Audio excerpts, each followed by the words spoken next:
Hello दोस्तों, welcome back to my YouTube channel update तक। तो आज हम लोग बात करने वाले हैं BA honours with research fourth year examination 2024-25 new education policy geography के पेपर के बारे में, जो कि गवर्नमेंट एसकेएन कॉलेज मऊगंज के अंतर्गत हुआ है। इसकी यूनिवर्सिटी एपीएसयू यूनिवर्सिटी रीवा है, जिसकी संबद्धता अवधेश प्रताप सिंह से है। तो चलिए हम लोग देख लेते हैं।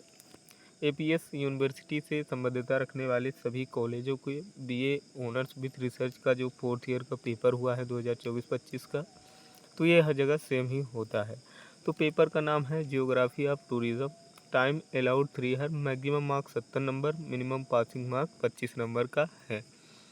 तो इसमें जो है तो सेक्शन 3 खंडों में है, यानी खंड 3 खंडों में प्रश्न विभाजित हैं, खंड आ, बा और सा। तो इसमें दिया हुआ है सभी 3 खंडों के प्रश्न निर्देशानुसार हल कीजिए। खंडों का विभाजन अंकों के साथ दिया जा रहा है। तो जो खंड आ है यानी सेक्शन ए है, वो अति लघु उत्तरीय प्रश्न है, very short answer type question है। तो जो खंड आ है सेक्शन ए है, उसमें हमें किन्हीं 2 प्रश्नों के उत्तर को हल करना है। प्रत्येक प्रश्न 3 नंबर का रहेगा और जो प्रश्नों की शब्द सीमा है आंसर लिखने की, वो 50 शब्द है।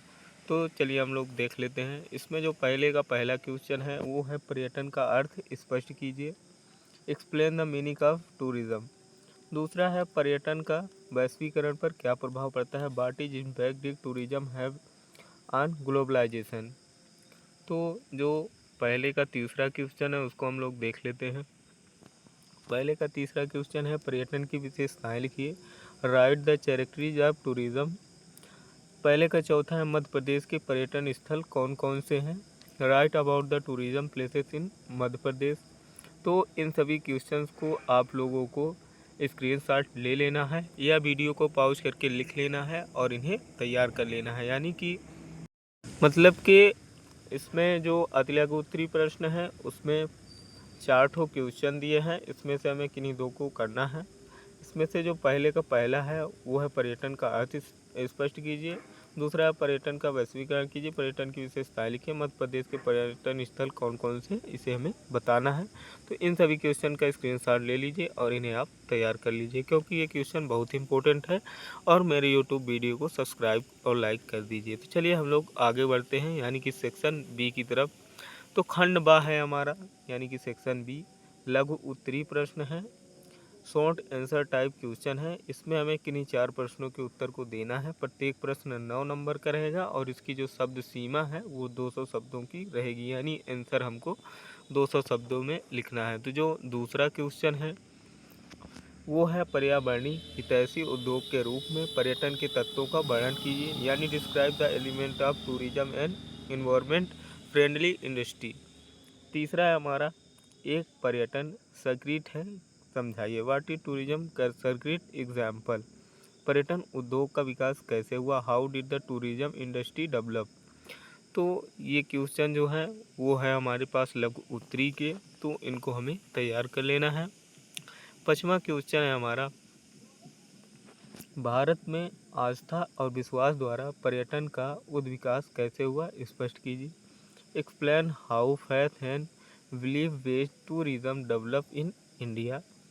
छठवां है हमारा, टूरिस्ट गाइड कौन होते हैं और उनके क्या कर्तव्य होते हैं। टूरिस्ट गाइड यानी कि जब हम कहीं घूमने जाते हैं तो वहाँ जो हमारी सहायता करता है उसे हम लोग टूरिस्ट गाइड के नाम से जानते हैं, और वो उनके कर्तव्य क्या होते हैं ये हमें बताना है। 7वां क्वेश्चन है हमारा, भारत में पर्यटन स्थलों की संपोषणी मानव विकास में भूमिका का विश्लेषण कीजिए, यानी कि analysis the role of tourism destination in India in sustainable human development.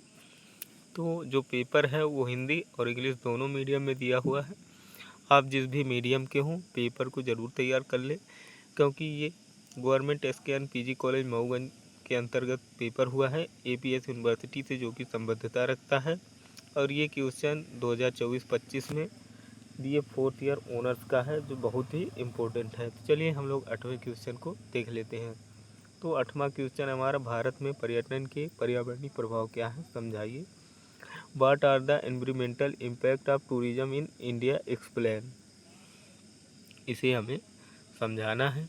तो हम लोग सीधा सा आ जाते हैं अब खंड सा यानी कि सेक्शन सी की ओर, जो कि सेक्शन सी हमारा लास्ट है। ये है दीर्घ उत्तरी प्रश्न, लॉन्ग आंसर टाइप क्वेश्चन। इसमें जो नोट दिया गया है वो ये है कि किन्हीं दो प्रश्नों के उत्तर को हमें देना है और प्रत्येक प्रश्न 14 अंकों का रहेगा, यानी दो प्रश्नों को लिखना है, प्रत्येक प्रश्न 14 नंबर का रहेगा और उत्तर जो लिखने की शब्द सीमा है वो 500 शब्दों की है। तो इसमें जो 9वां क्वेश्चन है 14 नंबर का है। ये क्वेश्चन है हमारा पर्यटन और भूगोल के बीच संबंधों पर प्रकाश डालिए, throw light of the relationship between tourism and geography.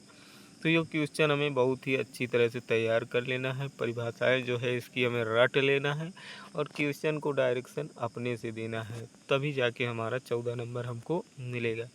जो 10वां क्वेश्चन है वो है टिप्पणी लिखिए कोई दो, यानी किन्हीं दो पर हमें टिप्पणी लिखनी है। इसमें 4 ऑप्शन दिए गए हैं, किन्हीं दो पर हमें लिखना है। चाहे तो हम विरासत पर्यटन पर लिख सकते हैं, या धार्मिक पर्यटन पर लिख सकते हैं, या दार्शनिक पर्यटन पर, या पारिस्थितिक पर्यटन पर। किन्हीं दो पर हमें टिप्पणी लिख देना है। तो ये हमारा 14 नंबर का कंप्लीट हो जाएगा। इंग्लिश में भी दिया है, तो आप लोग इसको भी ज़रूर देख लें अगर आप इंग्लिश मीडियम के हैं, और इसको भी ज़रूर तैयार कर लें। जो 11वां और 12वां क्वेश्चन है ये भी 14 अंकों का है, यानी 4 क्वेश्चन दिया है, हमें 2 को करना है। प्रत्येक प्रश्न 14 नंबर का रहेगा और शब्द सीमा उत्तर की है 500 शब्द। तो जो 11वां क्वेश्चन है वो है भारत में पर्यटन पर निबंध लिखिए, यानी right an essay on tourism in India. Bharat में जो पर्यटन है उस पर हमें निबंध लिख देना है, उसके बारे में हमें व्याख्या करनी है। जो 12वां क्वेश्चन है वो है मध्य प्रदेश के किन्हीं दो पर्यटन केंद्रों का एक केस स्टडी का विश्लेषण कीजिए, यानी मध्य प्रदेश के किन्हीं दो पर्यटन केंद्रों का एक केस स्टडी करना है, यानी analysis a case study of any two tourism centres of Madhya Pradesh. तो इन्हें हमें तैयार कर लेना है और ये बहुत ही अच्छे प्रश्न, बहुत ही नॉलेजेबल प्रश्न और बहुत ही इम्पोर्टेंट है। तो हमें इन्हें सिंपली सा तैयार कर लेना है और हमें अपना जो परीक्षा है उसको बहुत ही महत्वपूर्ण बनाना है और हमें परीक्षा में अच्छे अंक लाना है। तो पेपर का नाम है जियोग्राफी ऑफ टूरिज़्म। तो अगर हमें जियोग्राफी सब्जेक्ट में बीए ऑनर्स विथ रिसर्च में 4th ईयर में अच्छे नंबर लाना है तो हमें इन सब क्वेश्चन को अच्छे से तैयार कर लेना है।